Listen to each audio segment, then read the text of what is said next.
होती है, ज्ञान की चर्चा होती है, सत्संग की चर्चा होती है किसी न किसी रूप में। तमाम तरह के मतपंथ हैं, यहाँ संप्रदाय हैं और सभी संप्रदायों में कोई न कोई धर्मगुरु हैं जो निरंतर किसी न किसी मंच से, किसी न किसी माध्यम से चर्चा करते ही हैं। बहुत सारे शास्त्र हैं, बहुत सारे साधन हैं जिसे हम पढ़ते हैं।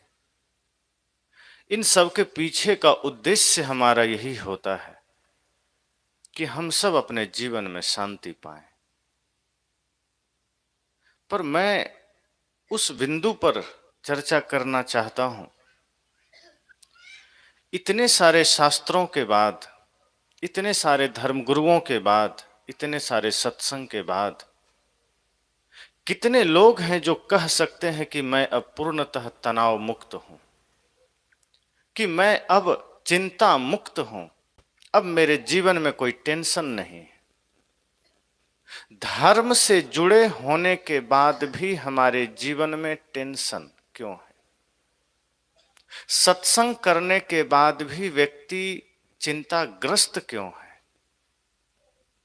एक विद्यार्थी पूजा करके ही मंदिर जाता है, उपासना करके ही परीक्षा देने जाता है, लेकिन वही जब फेल हो जाता है तो आत्महत्या करने चला जाता है।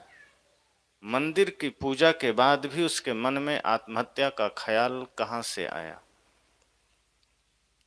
एक व्यक्ति किसी के प्रेम में पागल है, प्रेम नहीं मिला, वो आत्महत्या कर लेता है। एक व्यक्ति ऐसा है जिसे चारों तरफ से कोई दबाव पड़ा, जिंदगी की कठिनाइयों को झेल नहीं पाया और वो जहर खा लेता है। माता पिता धार्मिक हैं, किसी न किसी गुरु से दीक्षा लिए हैं, बच्चे जहर खा रहे हैं, बच्चे आत्महत्या कर रहे हैं। क्या कारण है? ये धर्म वास्तव में धर्म ही है या फिर धंधा बन गया? यदि ये धर्म मात्र धर्म होता तो ये तनाव, ये चिंता, ये टेंशन आदमी के जीवन में होता ही नहीं। हमने इस पर ध्यान ही देना बंद कर दिया कि ये धर्म कब धंधा बन गया, हमारे समझ में नहीं आया। और हम सब उसी धंधा के हिस्सा हैं, हम सब उसी धर्म के धंधे के पात्र हैं। किसी ना किसी रूप में हम भी धंधा ही कर रहे हैं। जो लोग पाखंड फैलाते हैं, जो लोग अंधविश्वास फैलाते हैं, हम उन्हें कह देते हैं वो धर्म के नाम पर धंधा करते हैं। जो लोग कथाओं के पैसे मांगते हैं, हम उन्हें कह देते हैं वो धंधा करते हैं। पर हम सब भी कहीं ना कहीं धंधा ही कर रहे हैं। अगर हम वास्तव में सिर्फ धर्म करते, अगर हम सिर्फ प्योर सत्संग करते तो हमारे जीवन में तनाव टिक जाएगा? ये संभव ही नहीं। अगर हम प्योर सत्संग करते तो हमारे जीवन में चिंता टिक जाए, ये संभव नहीं है। अगर हम प्योर ध्यान करते तो हमारे जीवन में विवाद खड़ा रह जाए, ये संभव नहीं है। अगर हमारे जीवन में विवाद है, अगर हमारे जीवन में टेंशन है, चिंता है, दुख है, इसका मतलब है कि हमने भी सत्संग का, धर्म का धंधा ही किया है और हम सब ऑटोमेटिक हो गए। जैसे किसी चीज को फिक्स कर दिया जाता है, जैसे मुर्गी सुबह 4 बजे बांग देती, वो फिक्स है, टाइम नहीं देखती, लेकिन उसका समय उसका फिक्स है। कुछ प्राकृतिक रूप से उसको इतना टाइम का पता है, उठना है, बांग दे देना है। हमने भी अपने जीवन को, अपने शरीर को, अपने क्रियाकलाप को टाइमिंग में फिक्स किया। हम सब अपने अपने जीवन के रूटीन बनाते हैं, अपने अपने दैनिक चर्या का शेड्यूल बनाते हैं। सुबह 5 बजे जगना सिखाया भी जाता है, 4 बजे जगिए, ब्रह्म मुहूर्त में जगिए। अब आदमी कहता है गुरुजी ने कहा है 4 बजे जगना पड़ेगा। नींद नहीं खुली तो अलार्म लगा ली, अब दूसरे दिन अलार्म से जगे। गुरु जी ने कहा है जगने के बाद पानी पीना, हम पानी भी पीते हैं। गुरु जी ने कहा है 5 मिनट आंखें बंद करके ध्यान करना, हम वो भी करते हैं। गुरु जी ने कहा जो जो बताया गया हम वो सारी प्रक्रियाओं को पूरा करते हैं। गुरु जी ने कहा मंदिर भी जाना, मंदिर भी चले गए, आधे घंटे बैठ करके वहां जप कर लिए। कोई नाम दे दिया गया, और कुछ ऐसे गुरु हैं जो ये कह कर देते हैं कि ये नाम का जाप करो, काल तुमसे दूर रहेगा। कुछ गुरु इस तरह से आपको नाम दे देते हैं कि आप इसका जाप करें, आपके जीवन के सारे कष्ट दूर रहेंगे। जो भी मंत्र गुरु हमें देते हैं, जो भी नाम हमें देते हैं, उसका अर्थ इतना ही होता है कि जिस दिशा में आप जा रहे हैं उस दिशा में चलने के लिए ये मंत्र, ये नाम आपको एकाग्रता प्रदान करेगा। बस वो नाम आपको मंजिल तक पहुंचा देगा, ये संभव नहीं। वो नाम और गुरु मंत्र का अर्थ इतना ही है कि आप यहां से कहीं जा रहे हैं, जैसे आपको रायपुर जाना हो और सड़कों में 1-1 किलोमीटर पर पत्थर लगे होते हैं, उसमें किलोमीटर लिखा होता है। किलोमीटर इसलिए लिखा होता है कि आपको ये भली भांति पता हो कि आप रास्ते पर हैं, आप सही जा रहे हैं, आप गलत नहीं जा रहे हैं। वो लिखा हुआ शब्द जो रायपुर की ओर इशारा कर रहा है, जहां रायपुर की दूरी लिखी गई है, कोई गलती से उसको रायपुर समझ लेगा तो वो रायपुर पहुंच ही नहीं पाएगा। वो पत्थर में लिखे हुए शब्द सिर्फ इशारा है कि आप ठीक जा रहे हैं, आप निकलते रहिए।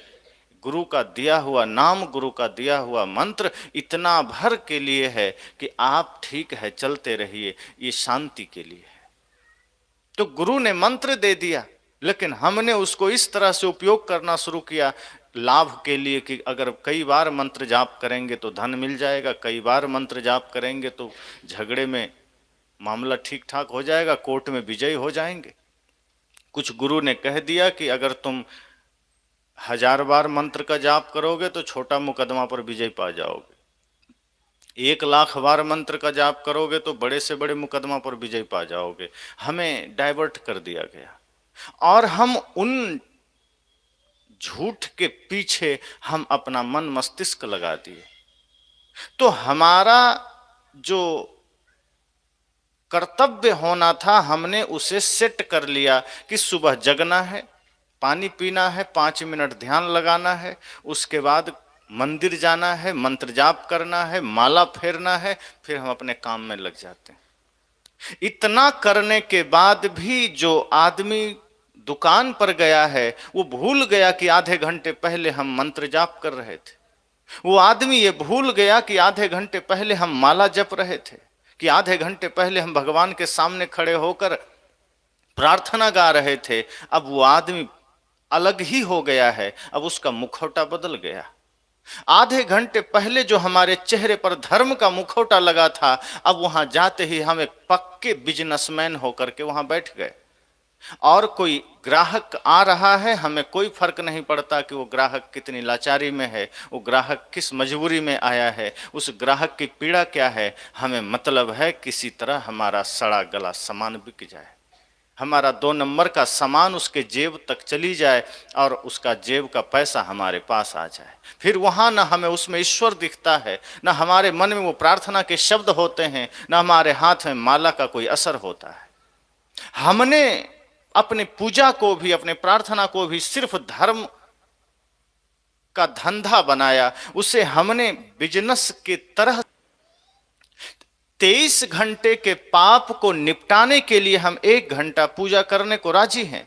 अगर गुरु कह दें कि सत्संग से तुम्हारे पाप नहीं मिटेंगे, पूजा से तुम्हारे पाप नहीं मिटेंगे, तीर्थ में जाने से तुम्हारे पाप नहीं मिटेंगे, कोई मंदिर नहीं जाएगा।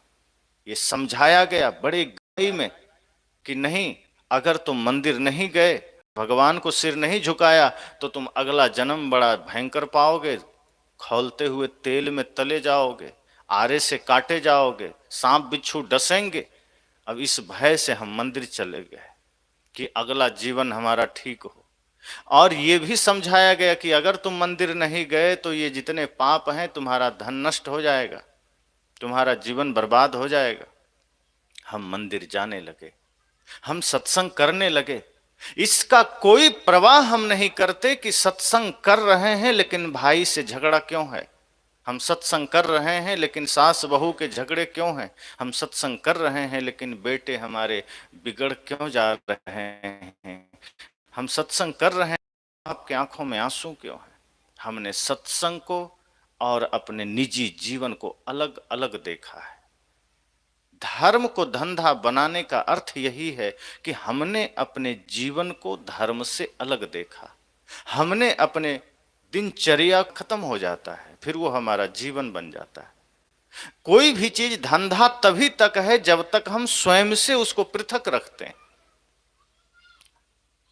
जिन चीजों को हम धंधा के रूप में यूज करते हैं, प्रयोग करते हैं, हमने धर्म को उसी तरह से प्रयोग किया है, हमने सत्संग को उसी तरह से प्रयोग किया है। और यही शिक्षा हमारे धर्मगुरु भी देते हैं, यही शिक्षा हमें हमारे कथाकार भी देते हैं, और हम उसी के पीछे भागते चले जाते हैं। हमने कभी ठहरकर यह सोचना जरूर नहीं समझा कि इतने सत्संग के बाद भी हमारा समाज, हमारा जीवन स्वयं में इतना आनंदित क्यों नहीं हो सका, इतने सारे टेंशन क्यों हैं। जो व्यक्ति सत्संग नहीं करता है, चलो उसके जीवन में टेंशन है, बात समझ में आती। जो व्यक्ति धर्म से नहीं जुड़ा है, जो व्यक्ति गुरु से दीक्षित नहीं है, उसके घर में झगड़े होते हैं, बात समझ में आती है, क्योंकि उसके पास सत्य का समझ नहीं है। संसार को ही उसने सत्य समझा है, इसके अतिरिक्त उसने कुछ जाना नहीं। झगड़े हो सकते हैं, लेकिन जहां गुरु हमें बार बार कह रहे हैं जगत मिथ्या है, संसार स्वप्न है, उसी स्वप्नवत संसार के लिए हम रिश्तों की मर्यादाएं खोते चले जा रहे हैं। उसी स्वप्नवत संसार के लिए हम इंसानों के सामने क्रूरता अपनाए चले जा रहे हैं। हमारे चेहरे बदलते चले जाते हैं। मंदिर में खड़ा हुआ आदमी जो कुछ देर के लिए भयंकर पुजारी दिख रहा था, घर जाते ही वो पुजारी कहाँ रहता है, चेहरे बदल जाते। हमारे संस्कार थोपे गए हैं, हम चेंज करते रहते हैं।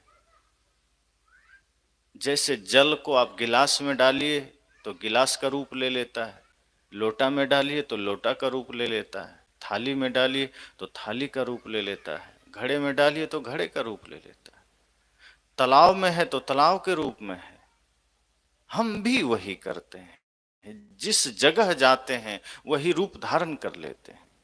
हमारे भीतर सत्य स्थिर नहीं है, हमारे भीतर प्रेम स्थिर नहीं है, हमारे भीतर सत्संग स्थिर नहीं। और ये धंधा बड़े जोरों से आज चल रहा है संसार में। सब कुछ बाहर बाहर चलता है, सारी गणनाएं बाहर चल रही है, सारी यात्राएं बाहर चल रही है। और जहां बाहर की यात्रा चलती है वहां भीड़ खड़ी हो जाती। जहां भीतर की यात्रा है, सत्य की यात्रा है, वहां हम ठहर ही नहीं पाते। जब जरूरत हुआ हमने धर्म का उपयोग कर लिया, जब जरूरत हुआ हमने भगवान का उपयोग कर लिया। धर्म के अनुसार हम अपने मन को नहीं बनाते। बहुत गहराई से आप सोचेंगे तो आपको लगेगा कि सत्संग जिस रूप में हमारे सामने आता है, धर्म जिस रूप में है, उस रूप में हम नहीं बनते, हम अपने अनुसार धर्म को बना लेते हैं। हम अपने अनुसार सत्संग निर्मित कर लेते हैं, अपनी सुविधा के अनुसार हम सत्संग बना लेते हैं।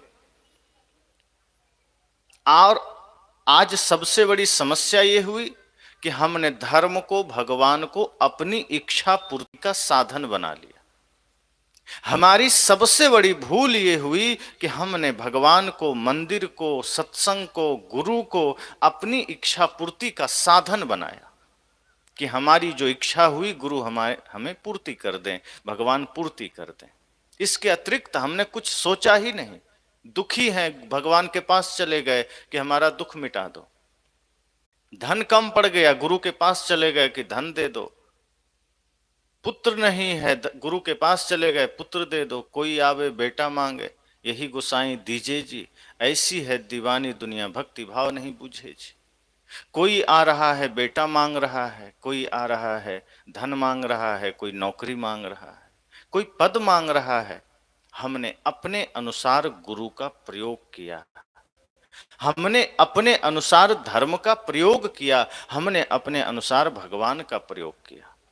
अगर हम धर्म के अनुसार बन जाएं, अगर हम गुरु के अनुसार बन जाएं, तो इस धरती पर सभी आदमी धार्मिक हो जाए, जो कि असंभव भी है, आदमी होना ही नहीं चाहता।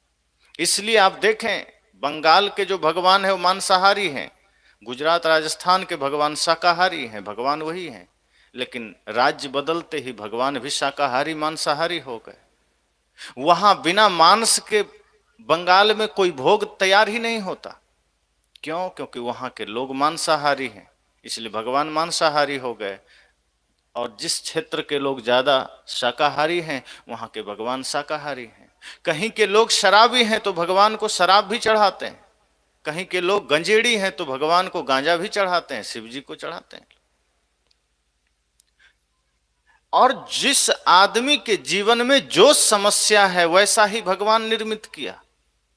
कोई आदमी शुगर का पेशेंट है तो भगवान को भी वो बिना चीनी वाला ही मिठाई चढ़ाता है, क्योंकि उसे लगता है भगवान भी शुगर के पेशेंट। अपने अनुसार हमने भगवान खड़ा किया है, हमने भगवान के अनुसार स्वयं को खड़ा करने का संकल्प नहीं लिया। हमने अपने अनुसार धर्म बनाया है, धर्म के अनुसार खुद को नहीं बनाया। हमने अपने सुविधा अनुसार गुरु खोजा है, गुरु के अनुसार खुद को निर्मित नहीं। हमारे जीवन की समस्या यही है, धर्म जो धंधा बन गया वो यही बन गया। हमने अपने मस्तिष्क को मूल में रखा, हमने स्वयं को मूल में रखा। चाहे तो हम भगवान बदल दें, बदलना था अपने जीवन को, बदलना था अपने मन को, हमने भगवान ही बदल दिया कि नहीं तुम मेरे अनुसार फिट बैठते हो तो ठीक है, वरना हम दूसरे भगवान को मान लेंगे। बंगाल में हनुमान जी को भी मांस का ही भोग दिया जाता है, जो शुद्ध शाकाहारी, और दुर्गा जी को तो पड़ता ही पड़ता है, वहां तो प्रसाद माना जाता है, आप उसका अनादर नहीं कर सकते। इतनी नासमझी पैदा हुई। तो जहां के लोग खुद राक्षस हैं, उसने भगवान भी राक्षस ही बना लिए। नाम भगवान का है, दरअसल है वो राक्षस। जो भगवान मांस खाए वो भगवान कहां से होंगे? तो हमने अपने अनुसार धर्म का निर्माण किया, हमने अपने अनुसार शास्त्र का निर्माण किया, हमने अपने अनुसार गुरु बनाए, हमने अपने अनुसार समाज का निर्माण किया। अब हमारा चेहरा फिट बैठा। क्यों? क्योंकि हम जहां जहां जाते हैं वैसा बनते चले जाते हैं। हम वो प्रवृत्ति भीतर बना लिए, हमने अपना संस्कार ऐसा बना लिया कि कहा गया ना, गंगा में गए तो गंगा दास, जमुना में जमुना दास, मथुरा में मथुरा दास। एक स्थिति में हम रहते ही नहीं। अगर हम सत्य, अहिंसा, प्रेम, करुणा के धरातल पर खड़े रहें तो चाहे हमें कहीं भी जाना पड़े, कुछ भी करना पड़े, हम वैसे ही रहेंगे। हम सत्संग में आए तो पूर्ण सत्संगी हो गए, बाजार में गए तो बाजारू हो गए, घर में गए तो गृहस्थी हो गए, कहीं और गए तो कुछ और हो गए, शराब खाने पर गए तो शराबी हो गए, जुए के अड्डे पर गए तो जुआरी हो गए, मंदिर गए तो पुजारी हो गए। हमने स्वयं को हर एक जगह के अनुसार अपना एक चेहरा बना लिया। हमने हर जगह के अनुसार अपना भीतर एक जीवन तैयार कर लिया ताकि हम हर जगह फिट बैठ सकें। हमने स्वयं को इस स्थिति में रखा ही नहीं कि जो भक्ति, जो सत्य, जो प्रेम हमारे भीतर होना चाहिए उसमें हम दृढ़ रहें, हम अपने दर्शन पर, अपने सिद्धांत पर अडिग रहें। हम कहीं भी जाएं, अपना परिचय हम अपने प्रेम, अपने करुणा, अपने अहिंसा, अपने सत्य से दें, अपनी ईमानदारी से दें। तो बेईमानों के साथ बेईमान हो गए, शैतानों के साथ शैतान हो गए, और मंदिर में आके हम कहते हैं हम तो बस भगवान आपके ही हैं, हम तो बस धर्म के ही शरण में हैं, हम तो बस माला ही जपना चाहते हैं। तो हाथ में माला और मुख में गालियां घूम रही है, हाथ में माला है और मस्तिष्क में कपट चल रहा है, धर्म हमारा धंधा बन गया। और हमें इन्हीं चीजों को सिखाया जाता है, हमें यही चीजें। एक पिता अपने बच्चों को क्या सिखा रहा है? आप अपने बच्चों को धर्म का शुद्ध रूप नहीं दिखा रहे, आप उससे भी धंधा ही करवा रहे। आप कहते हैं ये राम है ये कबीर है, बस सिर झुका लो। नहीं झुकाया तो एक थप्पड़ गाल में धर दिया कि क्यों नहीं झुकाया। आपने ये कोशिश नहीं किया कि राम का, सदगुरु कबीर का चरित्र उससे बताया जाए। आपने कोशिश नहीं किया कि बचपन से ही उसे शहीदों के बारे में बताया जाए। आपने कोशिश नहीं किया कि मानवता की शिक्षा उसे बचपन से दिया जाए। जिस व्यक्ति को आपने बचपन से ही, जिस बच्चे को आपने शुरू से ही उसको मानवता की सीख दी है, इंसानियत की सीख दी है, शायद आपको कहना नहीं पड़ेगा कि तुम सिर झुकाओ। उसके भीतर स्वाभाविक विनम्रता आ जाएगी, स्वाभाविक उसके भीतर प्रेम आ जाएगा, समर्पण आ जाएगा, और जहां भी सिर झुकाने की जगह होगी स्वाभाविक वो हाथ जोड़ लेगा। हमने सिर्फ उसे सिखाया कि बस सिर झुका लो, हमने सिखाया कि मांस छोड़ दो, लेकिन क्यों छोड़ दो, मांस ना खाओ, हमने उसके बारे में नहीं बताया। हमने बस इतना कहा कि बस हम नहीं खाते हैं तुम नहीं खाओ, हमने कह दिया हम वहां नहीं जाते हैं तुम नहीं जाओ, हमने कह दिया हम ये नहीं करते तुम नहीं करो। धर्म धंधा ये इसलिए बनता है कि हमने कभी भी किसी विषय को स्पष्ट करके अपने बच्चों में दिया ही नहीं, हमने अपने महापुरुषों से परिचय ही नहीं कराया। आज घरों के झगड़े, सामाजिक झगड़े, या राज्य के झगड़े, या राष्ट्रीय झगड़े, अंतर्राष्ट्रीय झगड़े का कारण क्या है? हर कोई कहता है, कोई अल्लाह को मानने वाला है, कोई ईसा को मानने वाला है, कोई भगवान को मानने वाला है, लेकिन कौन सुनता है अल्लाह का, कौन सुन रहा है ईसा का? आज जो लोग कहते हैं हम ईसा के मानने वाले हैं, हम ईसाई हैं, वो ईसा किसी के गाली देने पर भी चुप रहे और सूली पर लटका दिए गए, कील ठोके गए, फिर भी वो कहते हैं हे भगवान इन्हें क्षमा करना, इन्हें पता नहीं ये क्या कर रहे हैं।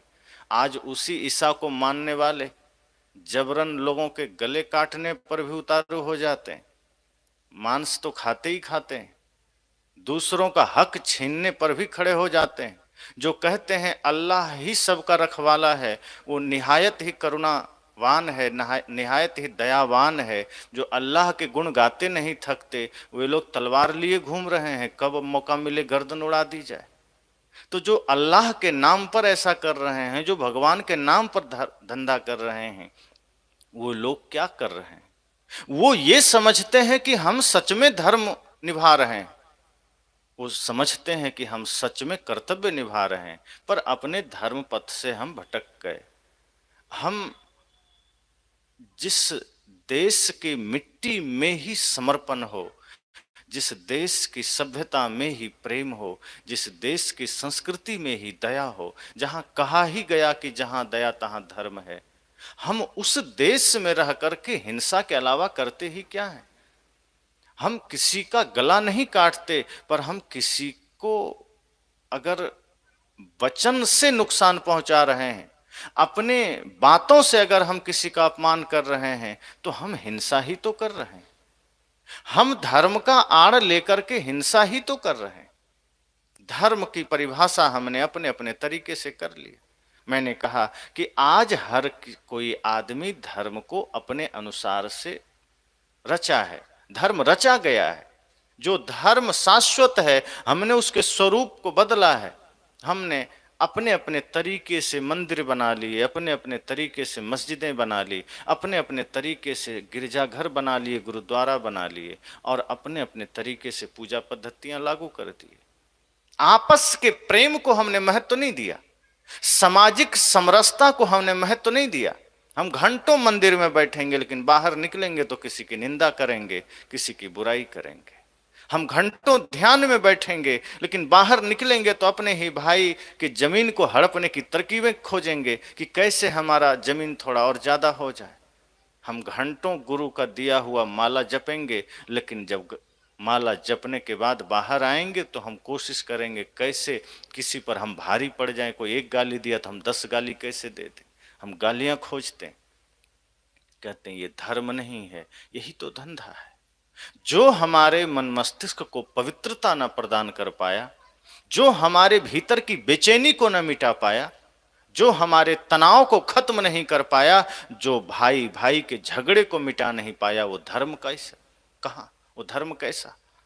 जो हमारे जीवन की समस्याओं का ना मिटा सका, जो हमारे मन के विकार को पवित्र ना कर सका, मिटा ना सका, वो धर्म कहाँ? वो सत्संग कहाँ?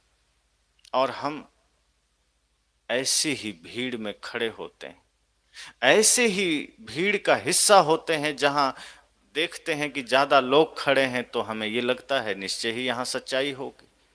सच्चाई का भीड़ से कोई वास्ता ही नहीं होता। सच्चाई के लिए भीड़ अगर हम देखें तो फिर हम ज्यादा ही गलतफहमी में चले जाएंगे। इसलिए आज इतनी समस्याएं बढ़ी है। आज आप कहीं बाहर निकलते हैं, किसी पर भरोसा नहीं होता।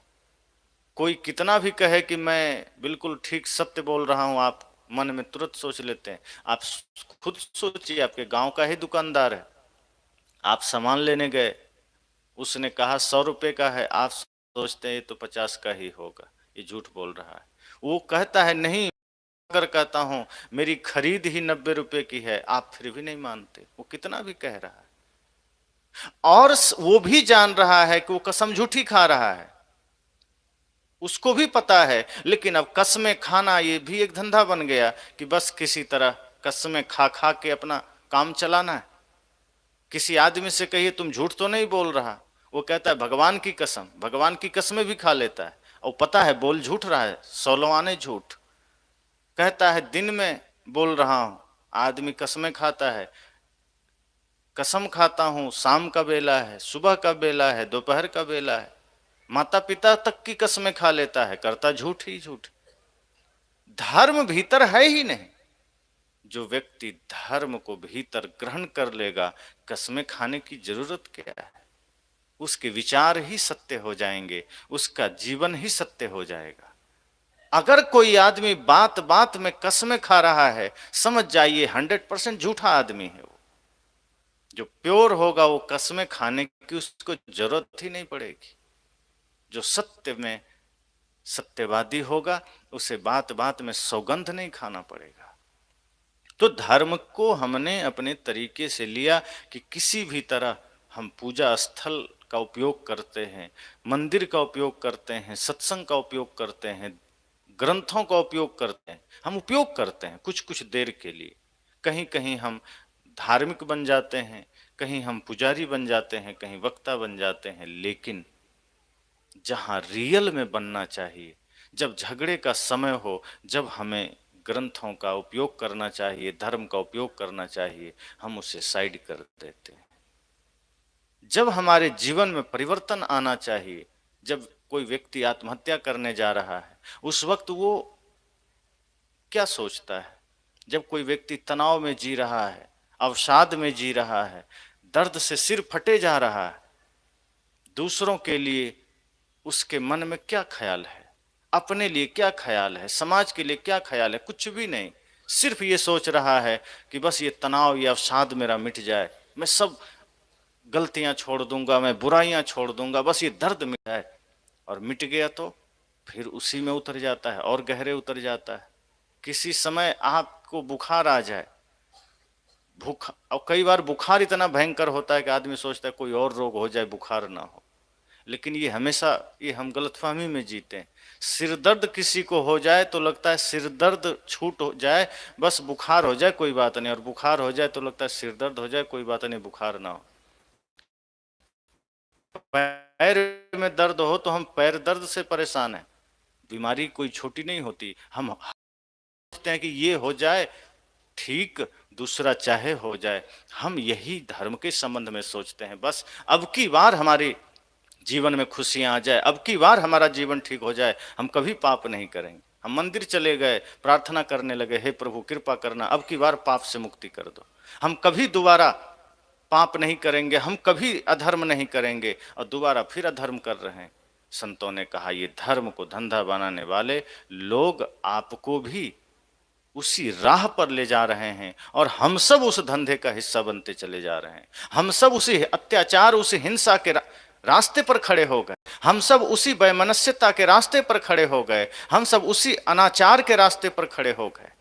हमने अपने घर को मंदिर नहीं बना पाया, हमने अपने विचारों को सुंदर नहीं बनाया। हम सब कुछ कर लेते हैं, धर्म के सारे बाहरी स्वरूप को हम ठीक कर लेते हैं, और हमारी सबसे बड़ी समस्या क्या है कि किसी ने शास्त्र का उदाहरण दे दिया, हम उसे तुरंत सदगुरु समझ लेते हैं। एक चीज हमें जानना चाहिए, धर्मगुरु और सदगुरु में बड़ा फर्क है। धर्मगुरु किसी भी परंपरा का पोषक होते हैं, सदगुरु मानवता को जन्म देने वाले होते हैं, सत्य को कहने वाले होते हैं। सदगुरु किसी परंपरा के पोषक नहीं होते, सदगुरु किसी मत पंथ के पोषक नहीं होते। जो सदगुरु होते हैं बस वो ये समझिए कि जैसे सूर्योदय हुआ और अंधेरा मिटा, बस सदगुरु वही हैं जो हमारे जीवन में उदय होते हैं, हमारे तनाव मिटे, हमारे भीतर के सारे कचड़े जले, राख हो गए।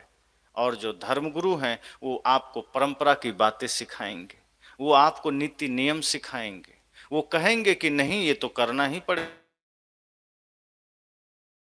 शास्त्र में लिखा है, मानना ही पड़ेगा, इसके विरुद्ध हम कैसे जा सकते हैं।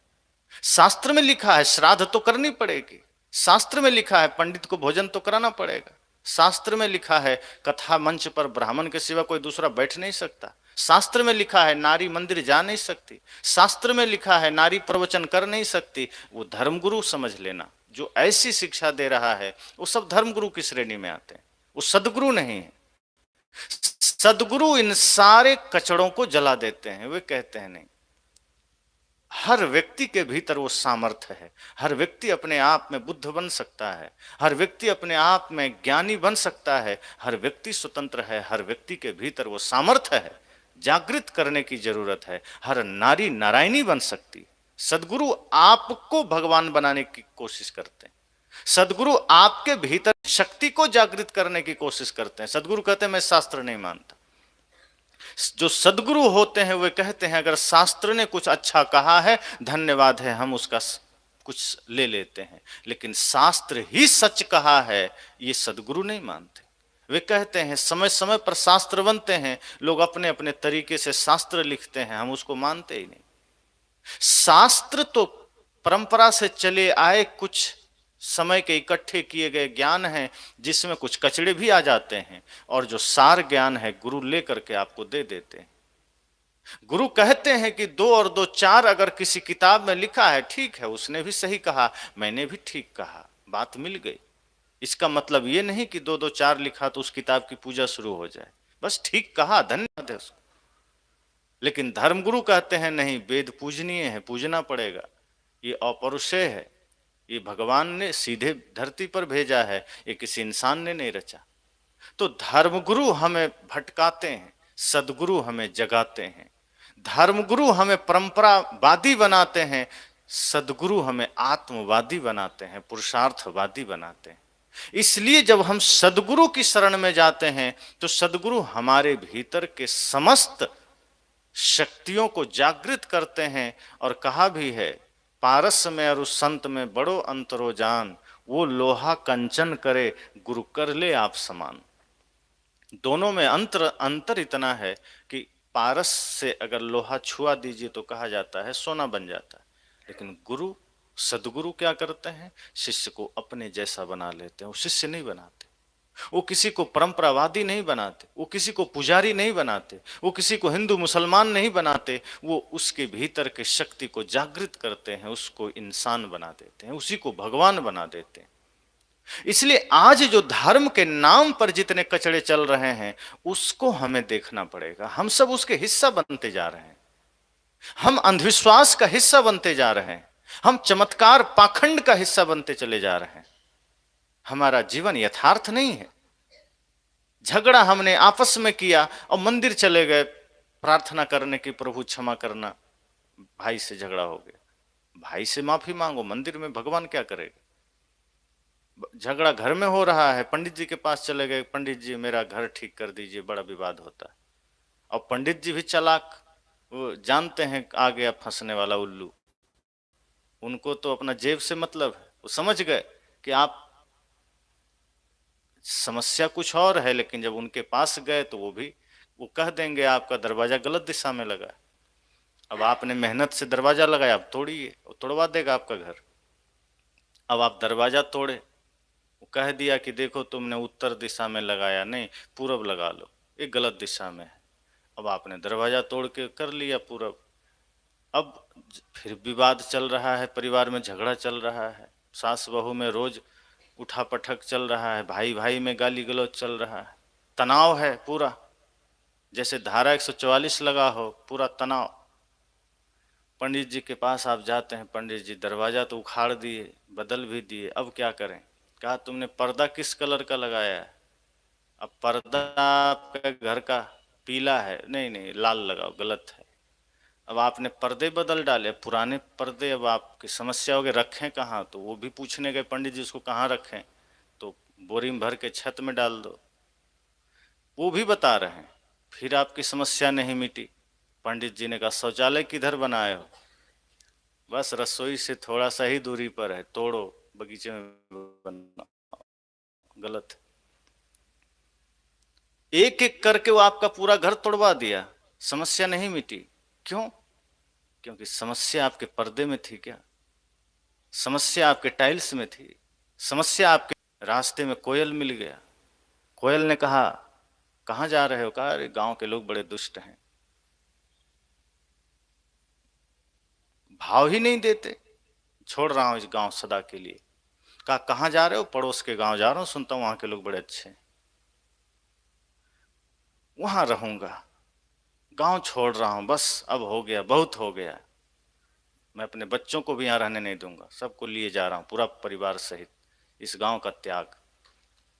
कोयल ने कहा गांव छोड़ने की जरूरत नहीं थी, जिस वजह से तुम्हें लोग मारते हैं, जिस वजह से तुम्हें दुत्कारते हैं, वो वजह कुछ और है, वो तुम्हारा कांव कांव करना है।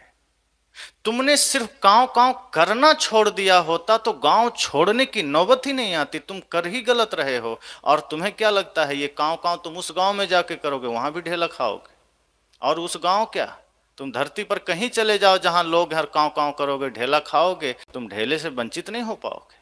पंडित हमें यही तो कहते हैं, पर बदल दो, शौचालय बदल दो, कुर्सियां टेबल बदल दो, अपने सारे चीजें बदल दो।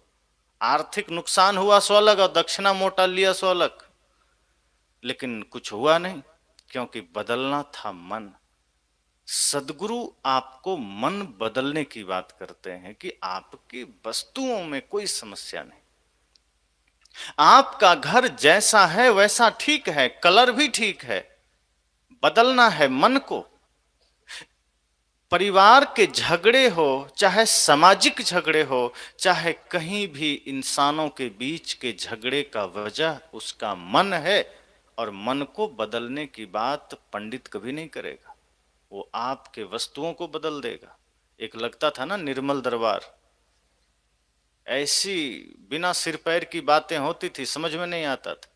हम बहुत दुखी हैं तो समोसा किस पन्नी में खरीदते हो? अब लो, अब बिना सिर पैर की बात। ये तो ऐसा ही हुआ कि एक आदमी से मास्टर ने पूछा कि एक रेलगाड़ी दिल्ली से मुंबई जा रही, बताओ मेरी उम्र कितनी? बता पाएंगे? और रेलगाड़ी दिल्ली जाए, मुंबई जाए, कलकत्ता जाए, भाई उम्र कैसे पता चलेगा? कोई उपाय नहीं है। समस्या कुछ और है, प्रश्न कुछ और है, समाधान बिल्कुल उल्टा बताया जाता है। ये धार्मिकों की यही समस्या है, जो शास्त्रों का हवाला देते हैं, जो नाम जपने का हवाला देते हैं, यही तो करते हैं। हमारे मन में विकार है, मन में समस्या है, और ये बताया जाता है कि नहीं तुम्हें जाप करना है, बताया जाता है कि नहीं तुम्हें तुलसी में पानी डालना है। पानी तो ऐसे डालो तुलसी मर न जाए, पौधा है, जीवनदायिनी है, रखना है जिंदा उसे। सर्दी हो गया, जुकाम हो गया तो क्या करेंगे? तुलसी का काढ़ा पीना जरूरी है, पानी ऐसे ही डालिए। पूजा के भाव से क्या, पूजनीय है ही वो। गाय की सेवा करिए, चूंकि वो आदरणीय है, पूजनीय। किसी चीज में भगवान दिखा दिया जाए तो आदमी वहां पत्थर में भी सिर झुका देता है। कई जगह आप देखते हैं, कहीं ऐसे ही नॉर्मल पत्थर निकल आए गोल मटोल, और गलती से कोई पान खा फूक दिया, वो लाल लाल दिख रहा है, तो आदमी वहां सिर झुकाने लगता है। 2-4 दिन बाद सोचता है कोई भगवान पैदा हो गया, तिलक लगा हुआ है। तो आदमी की नासमझी तो इस कदर है, तो ऋषियों ने भी सोचा होगा कि आदमी की मानसिकता ऐसी है कि कहीं पूजा, कहीं भगवान का दर्शन करा दो तो वो जरूर सिर पाएगा। तो गाय में भी भगवान को बता दिया गया कि गाय में भगवान होते हैं और उपयोगी है, सेवा आदमी करता नहीं। इतना उपयोगी बताने के बाद भी आज गाय कट रही है। आदमी की मानसिकता देखिए। 33 कोटि देवता निवास करते हैं ऐसा कह दिया गया। ब्रह्मा विष्णु उसी में निवास करते हैं ऐसा बताया गया, सबसे उपयोगी। और वैज्ञानिक दृष्टिकोण से निश्चय ही गाय बहुत उपयोगी है, इसलिए हम उसको माता कहते हैं। लेकिन आज आदमी उसे ही काट रहा है। जगह जगह अपने ही देश में लाइसेंस मिले हैं कत्ल खाने के लिए, और गायें जाती है जो दूध देना बंद कर दिया उसको हम भेज देते हैं। क्या हम उस पाप का हिस्सा नहीं बन रहे? तो हमने हर चीज को सिर्फ धंधे की दृष्टि से देखा है। चाहे किसी भी रूप में हो, हमारा भौतिक लाभ होना चाहिए। हमारे भीतर ये ख्याल नहीं होता कि हम ऐसी कोशिश कर सकें जिससे हमारा मन प्रसन्न रहे और वो प्रसन्नता हम 10 आदमी को बांट सकें। हमारी कोशिश ये होती है कि हम सुखी रहें, चाहे 10 आदमी की खुशियां छीननी पड़े। और हम धार्मिक कहलाते हैं, हम सत्संगी कहलाते हैं, पर हमारी कोशिश होती है कि हम दूसरे की खुशियां छीन लें, दूसरे का सुख चैन छीन लें, दूसरे की जमीन छीन लें। यही हमें बताया गया, यही सिखाया गया। तो ये समस्या हमारे देश की रही कि हम सदैव धर्म का प्रयोग भी हमने भौतिकता के रूप में किया। संतों के पास हम जाते हैं लेकिन हम वही चीज जानना चाहते हैं जो हमारे भौतिक लाभ के लिए। गुरु हमें कुछ भी बता रहे हैं, हम बीच में बात काट देते हैं, गुरु जी क्षमा कीजिए समय नहीं है, ऐसे बोल देता है लोग। हम बस इतना ही जानना चाहते हैं कि हमको नौकरी कब मिलेगी, हम इतना ही जानना चाहते हैं कि हमारे पास धन ज्यादा कब आएगा, हम गाड़ी कब खरीदेंगे। बहुत लोग यही सवाल करने आते हैं। ऐसा बताइए कि हम बेरोजगार न रहें। हमारा मन विकृत है, हमारा मन क्रोधी है। ये सवाल लेकर बहुत कम लोग आते हैं कि गुरुजी ऐसी साधना बताइए कि हमारा मन प्रेमी बन सके, कि हमारा मन धार्मिक बन सके। मेरे हाथ मेरे पांव तो धार्मिक बन गए हैं कि ये चल करके कभी वैष्णव देवी भी चला जाता है, ये हाथ कभी नारियल पकड़कर कहीं रख भी देता है। लेकिन मेरी आंखें भी धार्मिक बन सके जो सदैव सत्य को देखे, मेरे कान भी धार्मिक बन सके जो सदैव गुरु के भजन को ही सुने, मेरा मन भी धार्मिक बन सके जो सदैव धर्म को ही सोचे। लेकिन नहीं, समस्या मन में है और हम धार्मिकों के पीछे भागते जा रहे हैं। हमारा बाहरी सब कुछ बदलता जा रहा है, सब कुछ परिवर्तित होता जा रहा है सिवाय मन के, और मन वही व्यापारी बना हुआ है। हम क्या करते हैं? गुरु के पास जाते हैं, गुरु जी कृपा करिए, अगर बेटे को नौकरी लग जाए तो हम आपको घर बुला के बढ़िया दक्षिणा देंगे। सौदा है ये? क्या है ये? सौदा नहीं। अगर हम यह भाव लेकर गुरु के पास गए कि बेटे की नौकरी लगे तो हम आपको दक्षिणा देंगे, मतलब हम खुल्लम खुल्ला सौदा कर रहे हैं। और गुरु जी ने कह दिया ठीक है, और कहीं नौकरी नहीं लगी तो क्या सोचते हैं? वो आदमी दोबारा जाएगा दक्षिणा देने? वो दूसरे से कहेगा इस गुरु में कोई दम नहीं है, इनका आशीर्वाद काम नहीं किया। वो गुरु का दम भी इसी से तौलेगा कि गुरु के आशीर्वाद से बेटे को नौकरी नहीं मिली। और जो संजोग किसी से बैठ गया तुक्का, फिर उस गुरु के पास वो साष्टांग लुट जाएगा। और तुक्का बैठाने वाले लोग बैठे हैं, वो तुक्का मारते रहते हैं, वो आपके आगे पीछे बताते रहते हैं और आदमी वहां भीड़ लगा के खड़ा रहता है। और जो सच्चे गुरु होते हैं वो यही कहते हैं कि आपके मन में क्या है। अभी कुछ देर पहले ही एक माता ने हमें फोन किया, कहा आप तो संत हैं, आप बताइए मेरे गुरुजी ने मुझे क्या मंत्र दिया। मैंने कहा मुझे क्या पता आपके गुरु ने आपको क्या मंत्र दिया, ये तो आप ही जानेंगे। पर मैं इतना उम्मीद करता हूँ कि आपके गुरुजी ने आपको बढ़िया ही मंत्र दिया होगा, इससे ज्यादा मैं क्या कह सकता हूँ। कहने सिद्ध संत तो जान लेते हैं। मैंने कहा संत की सिद्धि इस बात से नहीं है किसी के मन की बात जान ले। हमारी पहली गलतफहमी यही है संतों के बारे में कि हम सोचते हैं कि सिद्ध संत वो है जो किसी के मन की बात जान ले, सिद्ध वो है जो पानी पर चल ले, सिद्ध वो है जो आग पर चल ले, मैंने कहा इतना काम तो सुहानी साहब भी कर लेती है, धीरेन्द्र शास्त्री भी कर लेते, ये दोनों एक ही काम को कर रहे हैं। इसका मतलब इनसे पहले जो संत हुए कोई सिद्ध नहीं थे, ऐसा तो नहीं। सिद्धि का मतलब है जिसने अपने आप को साध लिया है, इससे बड़ी सिद्धि कुछ भी नहीं। सिद्धि का मतलब है कि किसी ने आपको गाली दिया और आपके चेहरे पर मुस्कुराहट बनी रहे, ये सिद्धि है। सिद्धि का मतलब है कि किसी ने आपकी आलोचना की, आपको पता चला, फिर भी आपने उसकी प्रशंसा की। सिद्धि का मतलब यह है। आग पर चलना, पानी पर चलना, किसी के मन की बातों को यहां वहां करके जान लेना, यह जादूगरी है, यह सिद्धि नहीं है। और जादूगर और संत में बड़ा फर्क है। संत की सिद्धि यही है कि उसने मनसा वाचा कर्मणा स्वयं में नियंत्रण पा लिया है। इससे बड़ी सिद्धि क्या है? हमारे आपके जीवन की सिद्धि यह है कि कोई हमसे झगड़ा करने आए और वो झगड़ा करने में समर्थ ना हो सका, क्योंकि झगड़े होते तभी हैं जब हम तैयार होते हैं झगड़ने को। अकेला आदमी कभी झगड़ा नहीं कर सकता। आप चाह लें कि आपको नहीं झगड़ना है तो कोई आपसे झगड़ा कर पाएगा? बहुत करेगा, आपको गाली देगा, उकसाएगा आपको, आपको उद्वेगित कितनी देर? 2 गालियां देगा, आप जवाब नहीं देंगे, मुस्कुरा देंगे। 10 गालियां देगा, 50 गालियां देगा, थक के लौट जाएगा। यही तो होगा। कोई आपकी आलोचना की, आपने प्रशंसा कर दिया, क्या होगा? आपका तो कुछ नहीं गया। इसलिए सिद्धि के नाम पर भी लोग बड़े ठगे जाते हैं। किसी ने दादा दादी का नाम बता दिया तो आदमी कहता है बहुत जानकार आदमी, तो सिद्धि प्राप्त पुरुष है, इनको तो हमारे रिश्तों का पता है। और इसी पर आदमी दौड़ने लगता है। सिद्धि इस बात की होनी चाहिए कि आपका मन पीड़ित है और गुरु आपके मन को पीड़ा से मुक्ति दे सके।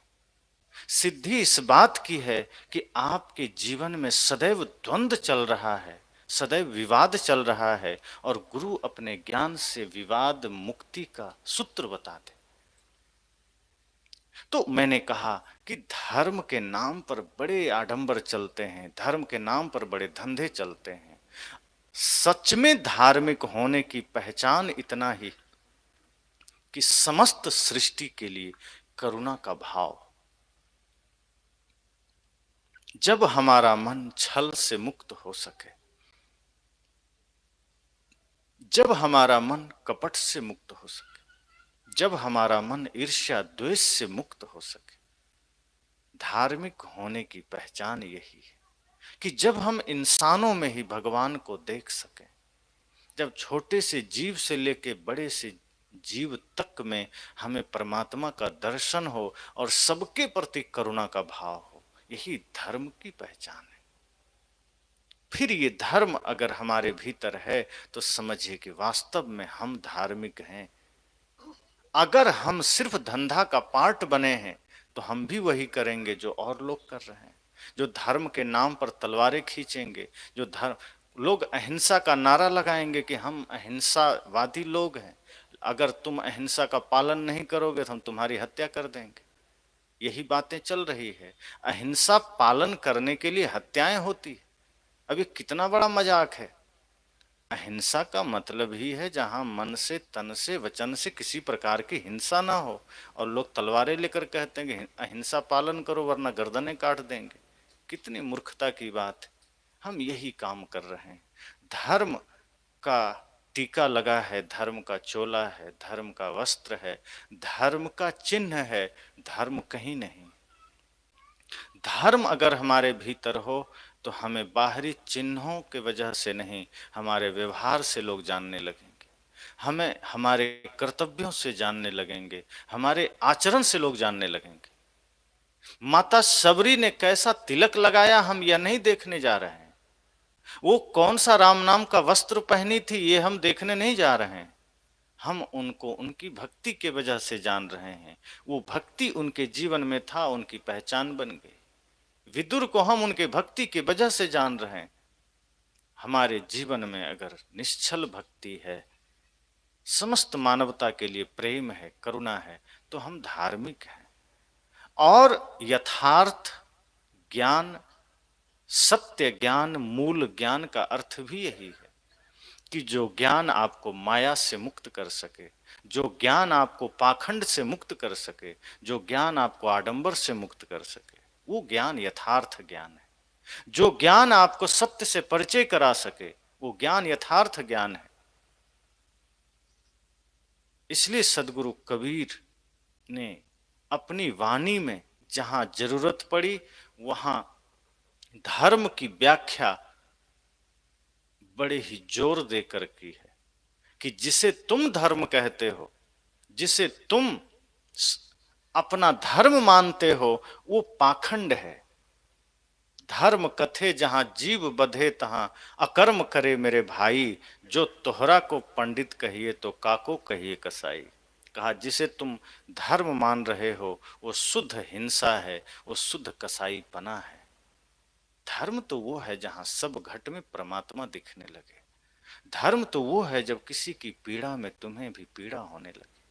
धर्म तो वो है जब किसी को प्यासा देखो और आपका अपना गिलास हाथ से छूट जाए कि कोई प्यासा है और हम कैसे पानी पी रहे हैं, कोई भूखा है और हम कैसे भोजन कर रहे हैं। धार्मिकता तो वो है कि आप खाने बैठिए और आपके अंदर ये ख्याल आए कि हमारा पड़ोसी कहीं भूखा तो नहीं, हमारे द्वार पर कोई भूखा तो नहीं खड़ा है, कोई लाचार तो नहीं खड़ा है।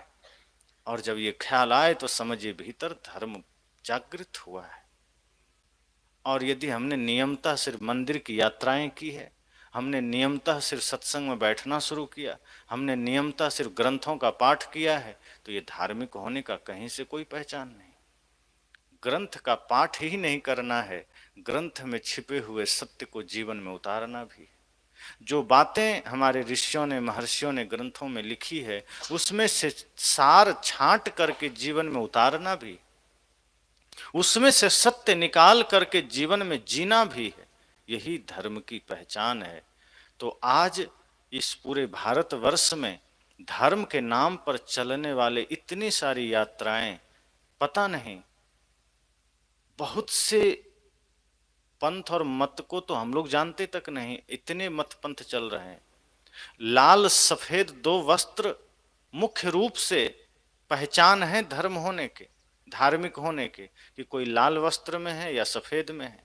लेकिन आप देखेंगे कि अब पीला वस्त्र भी है, काला वस्त्र भी है, कि कोई काला वस्त्र पहना है, कोई पीला पहना है, कोई सफेद पहना है, कोई लाल पहना है। तो कोई लाल कपड़े में साधु है, कोई पीला कपड़े में साधु है, कोई सफेद में साधु है, कोई काला में साधु है। और गजब का देश हमारा, कोई बिना कपड़े में भी साधु है। तो बात बाहरी चिन्हों का नहीं है, बाहर से कपड़े हों, लाल हों, पीले हों, ना हो, बात हमारे मन की है। हमारा मन कैसा है? कहीं हमारा मन विकारों से लिपटा तो नहीं है? हमारा मन क्रोध अहंकार से लिपटा तो नहीं है? अगर हमारा मन साधु बन सके, हमारा मन पुजारी बन सके, हमारा मन धार्मिक बन सके, तो समझना हमने सत्संग को जाना, हमने धर्म को जाना, हमने सत्य को जाना। अगर हमारा मन ही ना बन सका तो फिर धर्म सिर्फ धंधा रहा, और हमने वही सीख अपने बच्चों को भी दिया। इसलिए आज हमारे बच्चे मंदिर में सिर तो झुका लेते हैं, हमारे बच्चे एकादशी व्रत भी कर लेते हैं, सोमवार को शिव जी के ऊपर जल भी चढ़ा देते हैं, लेकिन उनके भीतर वो संस्कार नहीं कि वो समस्त समाज के लिए, माता पिता के लिए श्रद्धा समर्पण के साथ सेवा में रत हो सके। वो थोड़ा सा जैसे सुग्गा को रटा दिया जाता है, तोता को, वो रटने वाला कुछ मामला हो जाता है कि आपने कुछ कुछ चीजें सिखा दी बचपन से तो बच्चे सीखते चले गए। आपने उसके पास सत्य का रहस्य बताया नहीं, धर्म का चिंतन किया नहीं, महापुरुषों के जीवन दर्शन आपने सुनाया नहीं। जब हम अपने आप में, अपने बच्चों को, अपने परिवार में निरंतर धर्म का चिंतन करते हैं, सत्य की परिभाषा करते हैं, ज्ञान की परिभाषा करते हैं, प्रेम का चिंतन करते हैं, तो धीरे धीरे वो ज्ञान, वो चिंतन, वो सत्य, वो प्रेम, वो खुद उतरते चला जाता है। फिर हमें उसे थोपना नहीं पड़ता, वो फिर भीतर से खुद जागृत होने लगता है।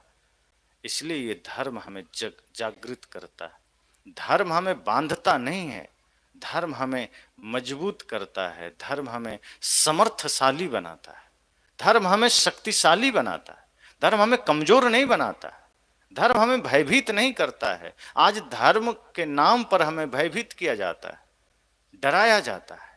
धर्म डर नहीं, धर्म निर्भयता का नाम है, धर्म आनंद का नाम है, धर्म प्रेम का नाम है।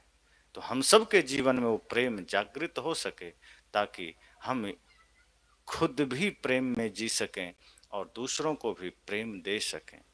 वरना ये धर्म सच में धंधा बनकर रह जाएगा।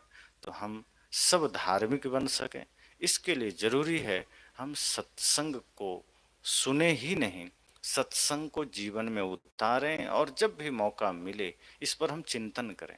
सदगुरु कबीर कहते ही नहीं कि आप मेरी बातों को सुनो और मान लो, वे तो कहते हैं आप सुनिए, निर्णय करिए, निर्णय के बाद आपके विवेक की कसौटी पर जो बातें लगे कि ये आपके काम की है, आप उसे अपने आचरण में उतार लीजिए। जो लगे आपके काम की नहीं है, उसको छोड़ दीजिए। तो जब इस तरह से हम एक एक बातों पर चिंतन करेंगे, मंथन करेंगे, वही बातें हमारी काम की है। वरना सुने और सुन करके हम या तो पूरा का पूरा कॉपी कर लिए तो भी दिक्कत है। जैसे गाय भैंस को आप देखते हैं, चारा देते हैं या वो घास चरने जाती है गाय या बैल जाता है, तो लगातार 1-2 घंटे 3 घंटे वो चारा खाता है बैल या गाय, और खाते समय वो चबाता नहीं है, सब इकट्ठा कर लेता है। जब वो बाद में बैठेंगे वो सारे जानवर, तब बैठकर धीरे धीरे वो अपना पागुर करता है। आप सब देखें, वो फिर भीतर से थोड़ा थोड़ा चारा बाहर ला करके मुख में धीरे धीरे फिर उसको चबाते हैं, और चबा चबा करके अब वो भीतर ले गया। अगर उसका चबाना ना हो पाया, अगर उसने सिर्फ खा के भीतर रख लिया, वो गाय मर जाएगी, वो बैल मर जाएगा। पागुर करना अनिवार्य है।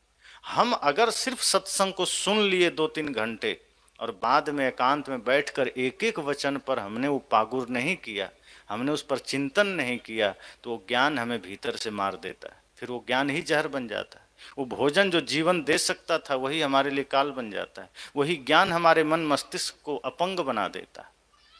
इसलिए हमें उस पर थोड़े थोड़े विचार करके चिंतन करना अनिवार्य है। तभी हमारे जीवन के झगड़े मिट सकते हैं, मन के झगड़े मिट सकते हैं, और जिसका मन धार्मिक हुआ वही वास्तव में धार्मिक है। इस सत्र में इतना ही कहकर वाणी को विराम। बोलिए सद्गुरुदेव की जय।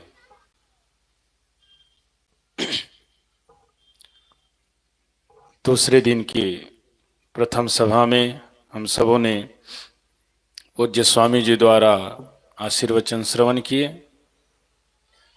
और यहाँ पर जितने सत्संगी माता बहन भाई लोग हैं, सबको भोजन प्रसाद, सबके लिए भोजन प्रसाद की व्यवस्था है। आप सब यहीं भोजन प्रसाद लेंगे। 3 बजे से दूसरी सभा प्रारंभ होगी। आप सब समय से उपस्थित होंगे और दूसरे सत्र का संत गुरु के भजन और विचारों से संत गुरुजन कुछ देर विराजमान है मंच पर।